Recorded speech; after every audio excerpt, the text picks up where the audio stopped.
ठीक है। हाँ जी, नमस्कार।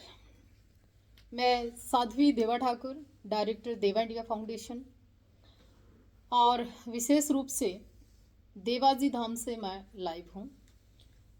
कोशिश करें कि आप लोग जुड़ पाएँ और 5 मिनट का समय निकाल कर, कीमती समय निकाल कर मेरी बात सुनें, और उचित, दुरुस्त और ठीक लगे तो शेयर करने का काम भी करें। सर्वप्रथम आज महिला दिवस है। विशेष रूप से मैं शुभकामनाएं देना चाहती हूँ उन महिलाओं को जिनका कभी अवकाश नहीं होता, जिनको कभी छुट्टी नहीं मिलती, जिनको कभी जीवन में वो पल नहीं मिलते कि जब उन पे एक रिलैक्स का, रिलीफ का समय हो। क्योंकि नारी तो हमेशा ही काम करती है, कार्यालय में होती है, ऑफिस में होती है, या सामाजिक होती है, या अधिकारी होती है, या किसी भी क्षेत्र की होती है, गृहिणी होती है, वो काम ही करती है और बड़ी जिम्मेवारियां निभाती है। इसलिए नारी वो नहीं कि केवल टूट जाए, बिखर जाए। नारी वो टूटती है, बिखरती है, संभलती है और फिर कार्य करती है और अपने सम्मान को बचा के रखती है। तो इसलिए महिला दिवस पर शुभकामनाएं कि नारी तू श्रृंगार भी कर, नारी तू अपने सम्मान को भी बचा। दोनों काम नारी को करने चाहिए। अब बात कर लेते हैं, बादशाह की माफी के लिए बात चल रही है। माफी काफी नहीं है। जैसे कोई चरित्र हरण हो जाता है ना, उतना कार्य हुआ है ये। कोई छोटा बच्चा थोड़ी है बादशाह, 12-14 साल का, कि उसको माफ कर दें, गलती होगी उससे। और ये महिला आयोग को मैं विशेष रूप से और हरियाणा की सरकार से एक बात निवेदन करना चाहती हूँ।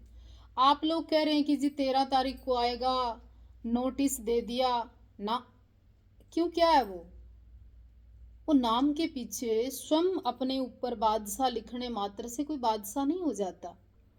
देखो, यहाँ एक सैंसी समाज होता है और उस सैंसी समाज के बादशाह व्यक्ति ने जिस तरह से सारे हरियाणा की बच्चियों को दूषित करने का काम कर दिया, अपमानित करने का काम कर दिया, लज्जित करने का काम कर दिया।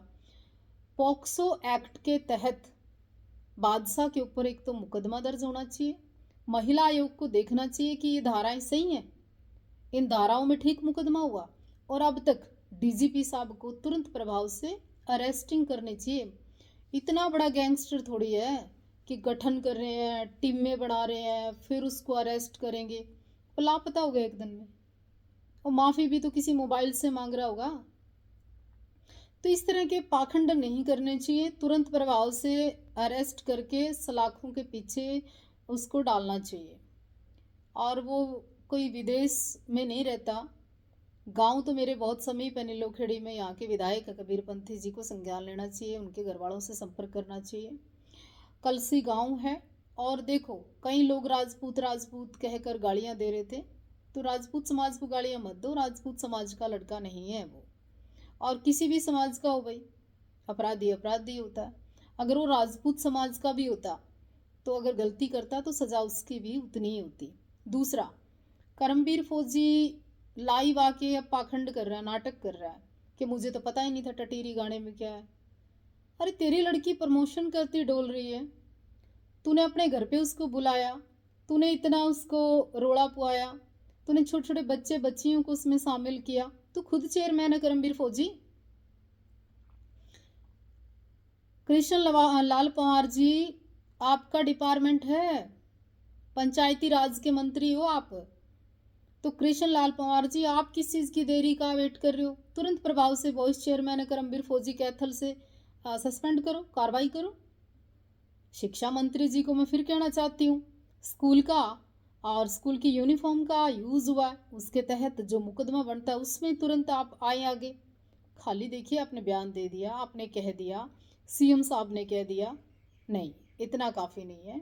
और वो कौन है कि भाई बादशाह वाली फीलिंग ले रहा है, 13 तारीख को शामिल होगा, फिर आप उस पर कार्रवाई करोगे, वो माफ़ी मांग रहा है। अच्छा, कुछ 5-7 मेरी बहनें कह रही थी लाइव आके कि माफ़ी से बड़ा तो कुछ नहीं होता। तुम्हारी नज़र में होता होगा ये माफ़ी मुफ़ी। हमारे यहाँ तो औरत की इज्जत, सम्मान, उसके प्रति कहे हुए शब्द वो बहुत मायने रखते हैं। औरत सब कुछ बोल सकती है, लेकिन उन कड़वे अपमानजनक शब्दों को कभी उस औरत को भूलना नहीं चाहिए। तो ये था एक विषय। अब मैं बात करना चाहती हूँ आंदोलन के दौरान कैप्टन अभिमन्यु जी के परिवार को जिस तरह से और उनकी कोठी को जलाया हुड्डा साहब के लिए। ये मेरा प्रवचन है, इसको सुनना। हुड्डा साहब, भूपेंद्र सिंह हुड्डा जी, राजनीति के अंदर आदमी को इतना लालची, इतना स्वार्थी, इतना मतलबी और इतना बहसी नहीं होना चाहिए कि आप अपने ही एक जाट समाज का घर जलाने की साजिश कर दो, तेल उपलब्ध करवा दो और इतना बड़ा दंगा कर दो। उसको उसके ही घर में शुक्र मानो वो परिवार बच गया। जब इस विषय पे बड़े बड़े लोग, छोटे छोटे लोग, आम जाट समाज का व्यक्ति कह रहा था ना कि हुड्डा ने जलवाया है, भूपेंद्र सिंह हुड्डा ने ऐसा करवाया है, तो लोग मानते नहीं थे। मिस्टर राजेश धनखड़ ने भी बहुत बयानबाजी की, बहुत बार बोला, बहुत स्टेटमेंट दी। उस समय भी लोगों ने इस बात को नहीं माना कि हुड्डा किस मानसिकता से जी रहा है, हुड्डा क्या प्रदेश में करवाना चाहता है। काश भूपेंद्र सिंह हुड्डा अपने मोह में ना होता, अपने बेटे को सीएम ना देखना चाहता, तो आज प्रदेश के अंदर एक बहुत सुंदर छवि होती, कांग्रेस का एक स्थान होता और कांग्रेस बहुत अच्छे स्तर पे थी लास्ट चुनाव के दौरान। क्योंकि जिस तरह से इन्होंने, जितने भी नेता आए, चाहे कुलदीप बिश्नोई आया, चाहे किरण चौधरी आई और चाहे शैलजा आई, सुरजेवाला आया, सभी को मलियामेट करने का काम सिर्फ और सिर्फ भूपेंद्र सिंह हुड्डा ने किया। क्योंकि उस आंदोलन की अगर बात सुने, आज जिस तरह से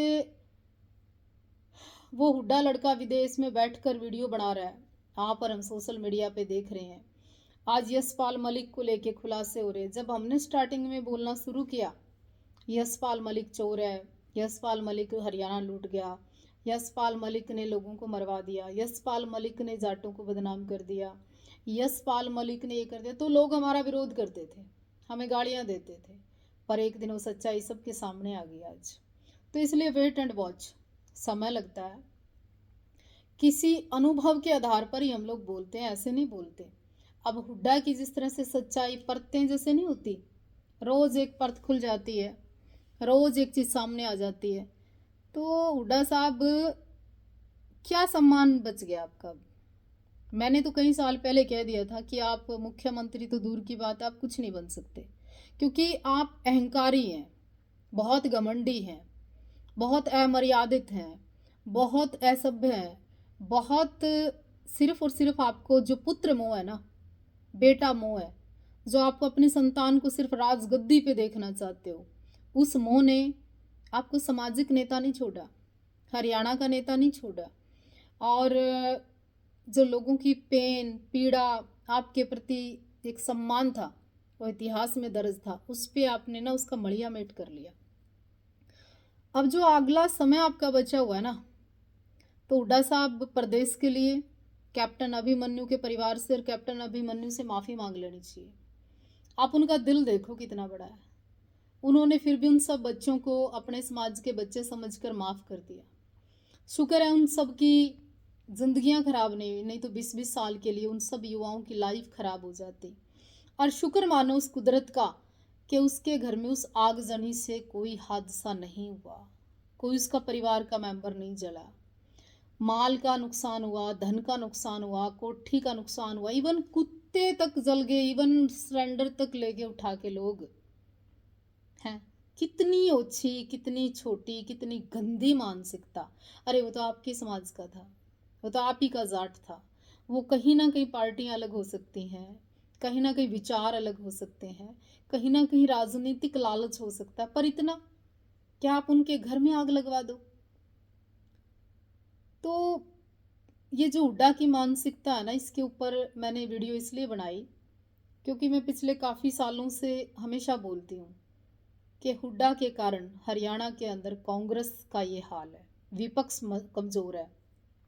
बाप बेटे की राजनीति की वजह से हरियाणा का जो अदर जातियों के लोग हैं, अदर बरादरियों के लोग हैं, समाज में जो जातिवाद फैल रहा है वो इसके कारण फैला। काश से हुड्डा ऐसा नहीं करता तो हर समाज का व्यक्ति कहीं ना कहीं भाईचारा बहुत सुंदर बना रहता। अब अंत में मैं जाते जाते एक बात और कहना चाहती हूँ, जो मुझे धमकियां दे रहे हैं। मैंने डांडा का विरोध इसलिए किया था क्योंकि उसने भगवे का अपमान किया था।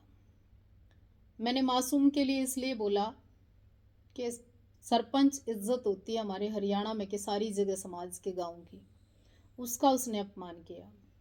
बादशाह के लिए इसलिए मैंने बोला कि उसने आपकी बेटियों को क्या खिताब दिया। शर्मनाक बात है कि शब्द इस्तेमाल नहीं हुए किए जाते। और भाई जो कुछ लोग मेरे को धमकी दे रहे हैं ना, एक काम करो, तुम जितना उल्टा सीधा लिखते हो ना फेसबुक पे और धमकी देते हो, एक ऑफर है आपके लिए, एक टाइम रख के ना वो बता दो मुझे। दूसरा, कोई कुत्ता मार के और वो टांग के और जिम्मेवारी ले लो उठा के उसने कि ये कुत्ता हमने मारा है, फिर तो मैं मान लूँ कि भाई तुम कुछ करने कराने लायक हो। जो बदमाश होते हैं, रियल गुंडे होते हैं या रियल क्रिमिनल होते हैं, वो कभी किसी महिला की इज्जत नहीं उतारते, वो किसी महिला को गाली नहीं देते, किसी महिला का अपमान नहीं करते। जो पहले डाकू भी होते थे ना या बदमाश होते थे, वो तो किसी महिला की इज्जत के लिए खुद सजा काट लेते थे, 5-4 लोगों को मार भी देते थे। औरतों के सम्मान के दुपट्टे को बचाने के लिए बहुत बड़े बड़े यहाँ पे कर्मकांड हुए हैं हरियाणा में भी, तो वो तो थे बदमाश। और ये जो धमकी देते हैं चिंदी चोर, नकली चोर, क्योंकि इनकी घर की खुद की माँ को पीट देते हैं, ये खुद की बहन की इज्जत इनकी कहीं जा रही होती है, अपनी औरतों को कहीं कहीं से लेके आते हैं। ये तो वो भी हैं, खुद तो पता नहीं किस किस जगह बैठे हैं, औरतें बेचारी कहीं कहीं पता नहीं क्या क्या करती घूमती है। मैं शब्द इस्तेमाल नहीं करना चाहती। तो प्रदेश को बचाने के लिए, सभ्यता और संस्कृति को ठीक करने के लिए